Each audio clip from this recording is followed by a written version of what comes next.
చెప్పేసి నోటీస్ ఇవ్వడం జరిగింది. దాని గురించి మేము ఇవ్వమండి. ఇది మేము ఎంతో కష్టపడి రూపాయి కూడపెట్టుకొని పోగేసుకొని కొన్నామండి. మా పిల్లలు రోడ్డుల మీద పడతారు. ఇప్పుడు ఎగ్జామ్ టైం. మా మేము ఆర్మీ పర్సెంట్ రిటైర్డ్ అయ్యి ఉన్నాము. ఇప్పుడు అప్పటికప్పుడు వచ్చి వెళ్ళిపోమంటే ఎక్కడికి వెళ్ళిపోతాం మేము? వాళ్ళు కట్టుకోవాలంటే అక్కడ కట్టుకోమనండి. ఇక్కడ మా ఇల్లు కూలదోసి కడతామంటే ఒప్పుకోమండి. ఎంతకైనా పోరాడతామండి. మేము వచ్చి 5 ఏళ్ళు అవుతుందండి. 5 ఇయర్స్ నుంచి ఇక్కడ ఉన్నాం. ఎవరు వచ్చినా ఇలా చేయలేదు. కాంగ్రెస్ వచ్చి ఇలా చేస్తుంది.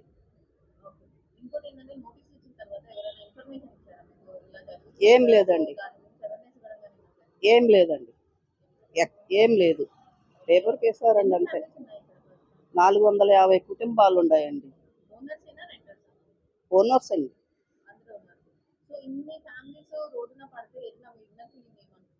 అందరూ బాధపడుతున్నామండి. ఇప్పుడు ఎప్పుడు లేనిది ఇప్పుడు వచ్చి నాకు ఇది కావాలంటే ఎలా అండి? ఎవరైనా మధ్యతరగతి వాళ్ళమే అందరూ ఇక్కడ ఉండేది. ఇన్ని కుటుంబాలు కలిసి ఉన్నప్పుడు నువ్వు వచ్చి ఇప్పుడు నాకు కావాలంటే ఎలా వస్తుంది ఇది?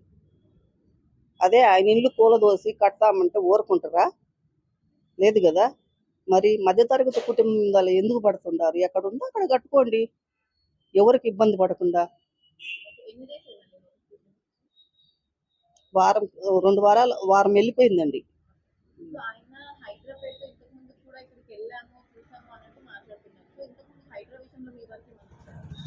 ఏం లేదు, బఫర్ జోన్ అది ఇది అన్నారు కానండి. మేము ఇంతకుముందు కాంగ్రెస్ ఉన్నది కదండి.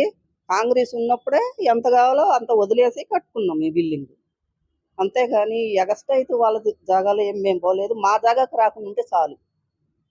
ఆయనకంటే 4 ఇళ్ళు ఉంటాయండి, మాకుండేది ఒక ఇల్లు లేను.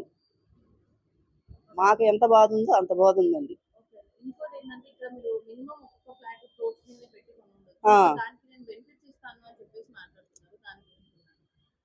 ఆయన ఎంత ఇచ్చినా కానీ మాకు ఆయన డబ్బులు వద్దండి. మా ఇల్లు మాకుంటే చాలు. పిల్లలు ఉన్నారు, ముసలోళ్ళు ఉన్నారు, బాగలేని వాళ్ళు ఉన్నారు. వీళ్ళంతా ఎక్కడికి వెళ్ళాలా? ఇప్పుడు వచ్చి నేను కావాలంటే ఇదేమన్నా సింగిల్ నెంబర్స్ కాదు కదండి వెళ్ళిపోయేదానికి. ఫ్యామిలీ ఉండేది కదా. ముసలోళ్ళు, పిల్లలు, జాబులు చేసుకునే వాళ్ళు, వీళ్ళంతా ఎక్కడ రోడ్డు మీద పడతారు?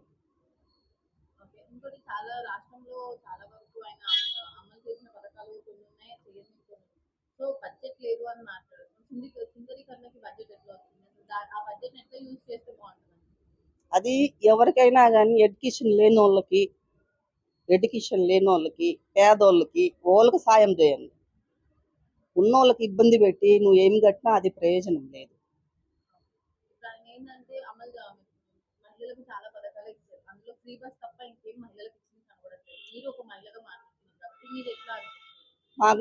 ఫ్రీ బస్ అంటే అండి అది కొంతమందికి నచ్చుద్ది, కొంతమందికి నచ్చదు.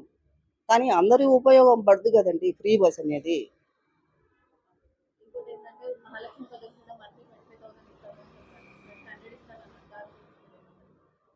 దాని గురించి అంటే ఎప్పుడు ఇచ్చారు? ఇయ్యలేదు కదా.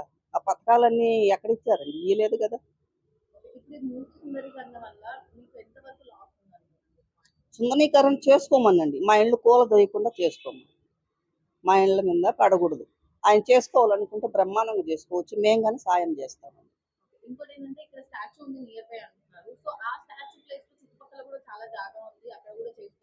చేసుకోవచ్చు.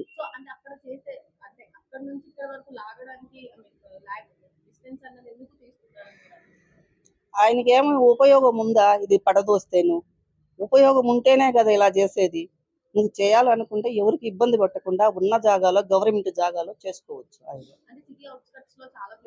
ఆయన ఉండయండి.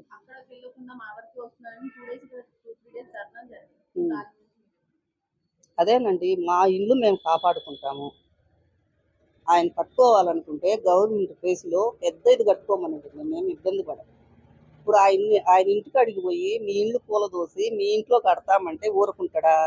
లేదు కదా. ఆయనకంటే 4 ఇళ్ళు ఉంటాయండి. మాకు సంపాదించుకున్నది ఒక ఇళ్ళే మేము.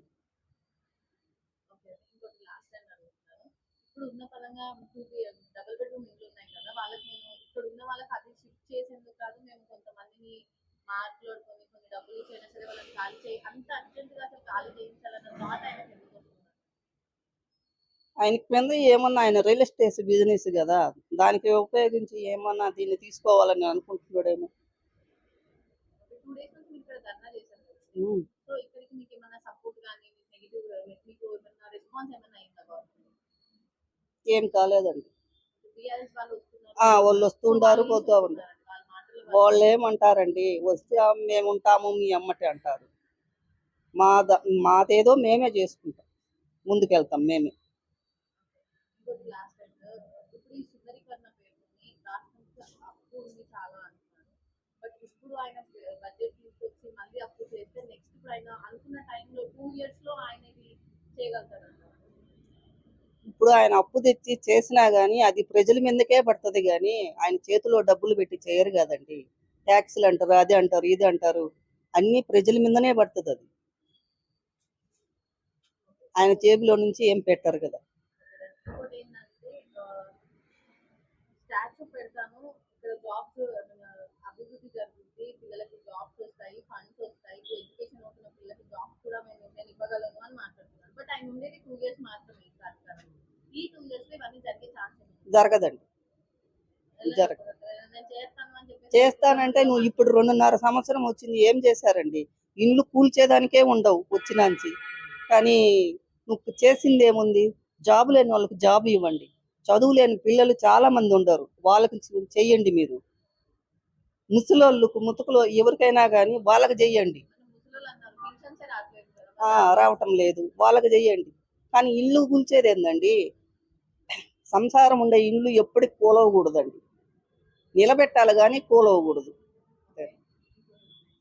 జస్ట్ లైక్ ఏంటంటే ఇప్పుడు అమలు చేయాల్సిన పథకాలు చాలా ఉన్నాయి కదా. అది ఇప్పుడు గాంధీ గారి కుటుంబానికి అవసరమైతే కార్యకర్తలందరం డబ్బులు వేసుకుని వాళ్ళ కుటుంబాన్ని మేము ఒక దగ్గర నిల్చోబెడతాము అని చెప్పేసి మాట్లాడుతున్నారు. ఇంకొక సైడ్ నుంచి సోనియమ్మ దగ్గర మెప్పు పొందడానికి రాహుల్ గారు రేవంత్ రెడ్డి ఇవన్నీ చేస్తున్నాడని అంటున్నారు. సో దాని గురించి మీరేమంటారు? సోనియా అంటే వాళ్ళకి చేసేది ఏదో ప్రజలకు చేయండి, తెలంగాణ ప్రజలకు చేయండి. మీరు ఇంకొకసారి కానీ వస్తారు, మీరు ఇలా చేస్తే మళ్ళా ఎలా వస్తారు? ఈ 2.5 years లో రేవంత్ రెడ్డి మంచి పనులు ఏం చేశారంటారు, చెడ్డ పనులు ఏం చేశారు?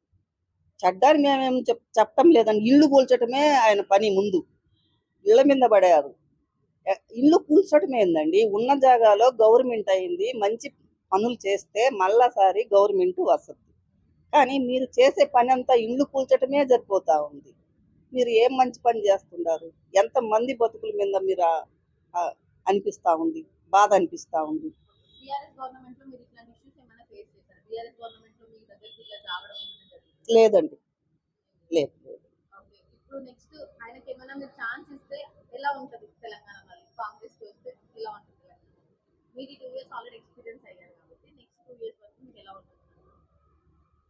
అది ఎలా ఉంటుందంటే కాంగ్రెస్ అయితే రాదండి, కష్టమే. ఎందుకంటే ఇలాంటి పనులు చేస్తే కాంగ్రెస్ రావాలంటే కష్టమే.